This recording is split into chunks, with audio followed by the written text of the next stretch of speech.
ഇയാൾ ഒരു കാര്യം പറഞ്ഞില്ല. ഓക്കെ, പറയാ. ഞങ്ങള് ഹോസ്പിറ്റലിൽ പോയില്ലേ, പോയപ്പോ പറഞ്ഞത് അവിടെ സാധ്യത നമുക്ക് 24-ാം തീയതി 24-ാം തീയതി ഞങ്ങൾ പോയിട്ട് 25-ാം തീയതിയും പോയിട്ടുണ്ടായിരുന്നു. അപ്പൊ ഡോക്ടർമാർ പറഞ്ഞത് ഞങ്ങൾ 25-ാം തീയതി വന്നിട്ടില്ല പറഞ്ഞിട്ട് ഒരു റിപ്പോർട്ട് ഇട്ടുണ്ടായിരുന്നു. വന്നിട്ടില്ല പറഞ്ഞിട്ട്. അതുമാതിരി തന്നെ നമ്മൾ കോഴിക്കോട് ഹോസ്പിറ്റലിൽ നിന്ന് ഞങ്ങൾക്ക് ആന്റിബയോട്ടിക് മരുന്ന് ഏത് ആശുപത്രിയിലെ പിഴവ് പറ്റിയെന്നുള്ള തർക്കം നടക്കല്ലേ? അതെ, പാലക്കാട് ഹോസ്പിറ്റലിലാണ്, ജില്ലാ ഹോസ്പിറ്റലിൽ പിഴവാണ് സംഭവിച്ചത്. പക്ഷെ നമ്മുടെ കോഴിക്കോട് ഞങ്ങൾ ഉറപ്പുണ്ട്. പിന്നെ എന്താണ് പറഞ്ഞ കോഴിക്കോട് ഞങ്ങള് ഡോക്ടർമാർ പറഞ്ഞത് ഇത് ആന്റിബയോട്ടിക് ഗുളിക തന്നിട്ടില്ല എന്ന് പറഞ്ഞു. അത് വേദനന്റെ ഗുളികയാണ്, വേദന മാറുന്ന ഗുളികയാണ്. പക്ഷെ അത് ഞങ്ങൾക്ക് തന്നിട്ടില്ല. ഈ കുട്ടി അത്ര ദിവസം വേദന സഹിച്ചുകൊണ്ടിരുന്നിട്ട് ഞങ്ങൾ പോയത് 25-ാം തീയതി പോയപ്പോൾ അവർ പറഞ്ഞു ഞങ്ങൾ 25-ാം തീയതി പോയിട്ടില്ല എന്നും പറഞ്ഞു. അപ്പൊ ഞങ്ങൾ പറഞ്ഞു ഞങ്ങളുടെ കയ്യിൽ റിപ്പോർട്ടുണ്ട്. കാരണം ഞങ്ങൾ പോയതിന്റെ OP ഉണ്ടാവുമല്ലോ. OP ഞങ്ങളിപ്പോൾ അവിടെ നിന്ന് എടുത്തിട്ട് ഇതൊന്നും കാണിക്കാൻ പറ്റില്ലല്ലോ. OP എന്തായാലും അവിടെ നിന്ന് തരുന്നതാണ്, നമ്മൾ എടുക്കുന്ന സമയത്ത് നമുക്ക് അവിടെ നിന്ന് തരുന്നതാണ്. അപ്പം ഞങ്ങളുടെ കയ്യിലുണ്ട് എന്ന് ഞങ്ങൾ പറഞ്ഞിട്ടുണ്ടായിരുന്നു.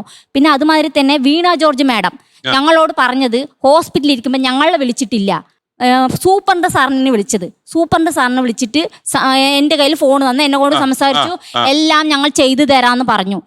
ഹോസ്പിറ്റലിൽ ഇരിക്കുമ്പോൾ എല്ലാ കുട്ടിൻ്റെ പഠന ചെലവ് എല്ലാ ചെലവും ഏറ്റെടുക്കാന്നാ പറഞ്ഞത്. പക്ഷെ ഇതുവരെ ഒരു ചെലവ് ഞങ്ങൾക്ക് കിട്ടിയിട്ടില്ല. 4-5 മാസമായി ഞങ്ങളിപ്പോ. ഞാൻ ഒരു കാര്യം ചോദിക്കട്ടെ, ഇപ്പൊ ഒരു നിയമം അനുശാസിക്കുന്ന ഓരോ കാര്യത്തിനും ഗവൺമെന്റ് ഓരോ എമൗണ്ട് ഉണ്ടല്ലോ, അതെ, അത് തന്നാൽ നിങ്ങൾ വാങ്ങൂ? എത്ര തരും? ഞങ്ങൾക്ക് ഇപ്പൊ 2 ലക്ഷം രൂപ കിട്ടി. അത് ദുരിതാശ്വാസത്തിൽ നിന്നാണ് കിട്ടിയിരിക്കുന്നത്. ഞങ്ങള് എന്താണ് പറഞ്ഞത്, ഞങ്ങളുടെ കുട്ടിന്റെ കാര്യമാണ്, കുട്ടിന്റെ പൈസയാണ്. അപ്പൊ ഞങ്ങൾ വാങ്ങി. കാരണം ഞങ്ങൾക്ക് എന്ത് തന്നാലെന്നല്ല, ഞങ്ങൾക്ക് ഒരു വലിയൊരു തുക തന്നെ തരണം. കാരണം അവളുടെ ജീവിതവും പോയിരിക്കുന്നത്, ജീവിതം ഇനിയും ജീവിക്കാൻ നല്ലോണം ഉണ്ട്. കാരണം അവള് ഒരു ചെറിയൊരു കുട്ടിയാണ്, 9 വയസ്സായിട്ടുള്ളൂ അവൾക്ക് ഇനിയും ജീവിക്കണം. കാരണം എന്താ ഒരു അനാസ്ഥ കൊണ്ടാണ് എൻ്റെ കുട്ടിൻ്റെ കൈ എല്ലാവർക്കും സംഭവിക്കുന്നതെന്ന്. വീണിട്ട് കൈ ഒടിയുന്നു, കാലൊടിയുന്നു, എല്ലാവർക്കും സ്വാഭാവികമായി ഉണ്ടാവുന്നതാണ്. പക്ഷെ ഞങ്ങളോട് ഡോക്ടർമാരെന്താ പറഞ്ഞത്, നിങ്ങൾ ഇവിടെ നോക്കിയാൽ ഇത് ശരിയാവുമെന്ന് ഞങ്ങളോട് ഉറപ്പ് തന്നിട്ടുണ്ടായിരുന്നു. ആ ഹോസ്പിറ്റലിൽ നിന്ന് ഉറപ്പ് തന്നു. എന്ത് പറഞ്ഞു, കൈ നരമ്പിൽ ബ്ലോക്കായി കിടക്കണം, ബ്ലഡ് ബ്ലോക്കായി കിടക്കണമെന്ന് പറഞ്ഞു. ഞങ്ങൾ ശരി പറഞ്ഞു. ഞങ്ങൾക്ക് അറിയില്ല എന്താണോ ഏതാണെന്ന് ഞങ്ങൾക്ക് അറിയില്ല. കാരണം നമ്മൾ അത്ര ഡോക്ടറൊന്നും അല്ല, നമ്മൾ അത്ര പഠിച്ചിട്ടില്ല. അപ്പൊ അവര് പറയണത് നമുക്ക് അറിയുള്ളൂ. അപ്പൊ അവരെന്താ പറഞ്ഞു, ഇത് ഇപ്പോൾ എടുത്തു വിട്ടാൽ മതി, ബ്ലോക്ക് ആയിരിക്കണം. അപ്പം നമുക്ക് ഇത് എടുത്തു വിടാം, നമുക്ക് ഇവിടെ നിന്ന് തന്നെ ഇത് ട്രീറ്റ്മെൻറ്റ് ചെയ്യാമെന്ന് ഞങ്ങളോട് ഉറപ്പ് തന്നു. പാലക്കാട് തന്നെ ചെയ്യാമെന്നും പറഞ്ഞു. പക്ഷെ പാലക്കാട് ഞങ്ങൾ ഒരു അരമണിക്കൂർ കഴിയുമ്പോഴേക്കും എല്ലാ ഡോക്ടർമാരും കൂടി ഒരേ സംസാരിച്ചു. അവർ ഇംഗ്ലീഷിലാണ് സംസാരിക്കുന്നത്. നമുക്ക് ഇംഗ്ലീഷ് അറിയില്ല, എനിക്ക് മലയാളം അറിയുള്ളൂ, എനിക്ക് ഇംഗ്ലീഷ് അറിയില്ല. അവർ ഇംഗ്ലീഷിൽ കൂടെ എല്ലാവരും കൂടി സംസാരിക്കണ്ടായിരുന്നു. പിന്നെ കുറച്ച് കഴിഞ്ഞ് പറഞ്ഞു, ഇവിടെ ഇതിൻ്റെ ട്രീറ്റ്മെൻറ്റ് ഇല്ല, നിങ്ങൾ ജൂബിലിക്ക് പൊയ്ക്കോളേം പറഞ്ഞു. ഞങ്ങൾ ജൂബിലിക്ക് പറഞ്ഞു ജൂബിലി പോകാൻ പറഞ്ഞു. അപ്പൊ ഞങ്ങൾ പറഞ്ഞു എത്ര രൂപയാവും പറഞ്ഞു. അപ്പൊ സാറിന്റെ ഫ്രണ്ട് ഉണ്ടവേ അവിടെ ജൂബില്. അപ്പൊ അവരോട് വിളിച്ചു ചോദിക്കുമ്പോൾ അവർ പറഞ്ഞു ഇത്ര തുകയാകും, 2-3 ലക്ഷം രൂപയാവും എന്നൊക്കെ പറഞ്ഞു. അപ്പൊ ഞങ്ങൾ പറഞ്ഞു സാറേ ഞങ്ങൾ അഡ്മിറ്റ് ആകാൻ വേണ്ടി വന്നതല്ല, ഞാൻ കാണിക്കാൻ വേണ്ടി വന്നതാണ്. അപ്പോൾ അവർ പറഞ്ഞു എന്നാൽ പിന്നെ എൻ്റെ ഹസ്ബൻഡ് കോഴിക്കോട് ഇവിടെ പറഞ്ഞു തൃശ്ശൂർ പറഞ്ഞപ്പോൾ അവിടെ ഇല്ലാൻ വേണ്ടിയാണ് കോഴിക്കോട് പോയത്. അങ്ങനെയാണ് ഇങ്ങനെ സംഭവിച്ചത്. പിന്നെ പോരാത്തിന് 5 സർജറി എൻ്റെ മകൾക്ക് കഴിഞ്ഞു. 5 സർജറി ഈ ചെറുപ്രായത്തിൽ 9 വയസ്സ് ഈ കുട്ടിക്ക് 5 സർജറി കഴിഞ്ഞിരിക്കുന്നു. ഒരിക്കൽ നീര് വലിക്കുന്ന മിഷ്യൻ വെച്ചു. പിന്നെ അത് കഴിഞ്ഞിട്ട് സർജറി ചെയ്തു. അത് കഴിഞ്ഞ് പഴുപ്പ് കയറി വന്നിട്ട് പഴുപ്പിനെ സ്റ്റിച്ച് എടുത്തിട്ട് പിന്നെ വീണ്ടും സ്റ്റിച്ച് ഇട്ടു. പിന്നെ അതിൻ്റെ കൂടെ ഒരു ചെറിയൊരു ട്യൂബ് ഇട്ടു. പക്ഷെ ഇതുവരെ ആശ്വാസം വേണം പറഞ്ഞാൽ ഞങ്ങൾ എല്ലാവരുടെയും പോയി. ഈ മോളുടെ അമ്മയുടെ ദുഃഖം അവരുടെ മാത്രമല്ല, കേരളത്തിന്റെ ദുഃഖമാണ്. ഈ മകൾ നമ്മുടെ എല്ലാവരുടെയും മകളാണ്. ഞാൻ പരിഹാരം പറയാം.